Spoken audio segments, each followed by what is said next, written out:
எங்கள் அப்பா வராங்க. எங்கள் அப்பாவோட அம்மாவா அருணா மேம் எடுத்துன்னு தர மாதிரி. ரொம்ப சந்தோஷம். பையன்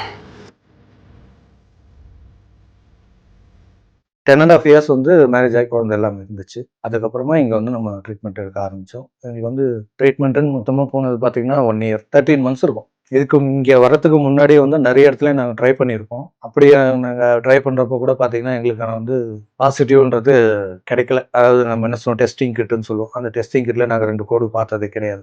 1 தான் பார்த்துருக்கோம். அதுக்கப்புறமா இங்கே வந்து பார்த்ததுக்கப்புறம் இந்த ஜேர்னியில் முடிஞ்சதுக்கப்புறம் நாங்கள் பார்த்துருக்கோம். அதை எடுத்து பத்திரப்படுத்தியும் வச்சுருக்கோம்.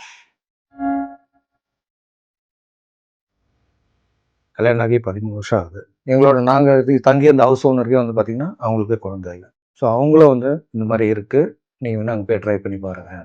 ஓகே நம்ம போய் பார்க்கலாம், நீங்கள் வந்து அருணா மேமை பார்க்கணும்னு சொல்லி ஏற்கனவே அவங்க சொல்லி தான் அனுப்பிச்சாங்க. மேடம் எங்களுக்கு குழந்தை வேணும். சரி அப்போ வந்து மேடம் எல்லாத்தையும் யூனிவர்சிட்டி எல்லாத்தையும் செக் பண்ணிவிட்டு உங்களோட சைக்கிளிங் பீரியட் வரும், அன்றைக்கி 2வது நாள் வாங்க. அப்போ வந்து டேப்லெட்ஸு மற்றது எல்லாத்தையும் பார்த்து எடுக்க சொல்கிறாங்க.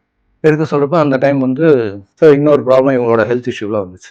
ஸோ அப்போ வந்து நாங்கள் மேடம் கொஞ்சம் வெயிட் பண்ணலாமா அப்படின்ட்டு, இது உங்களோட முடிவுப்பா அப்படின்ட்டு. சரிங்க மேடம். திரும்ப அடுத்து இன்னொரு 3 மந்த்ஸ் போகுது.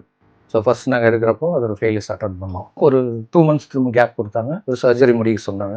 அது லேப்ரோஸ்கோபி பண்ணிவிட்டு ஸோ அதில் என்னென்ன பண்ணணுமோ அதெல்லாம் பண்ணிவிட்டு 2-3 மந்த்ஸ் திரும்ப கேப் கொடுத்தாங்க. அதுக்கப்புறம் வந்து மேம் ஒரு சொல்யூஷன் சொன்னாங்க.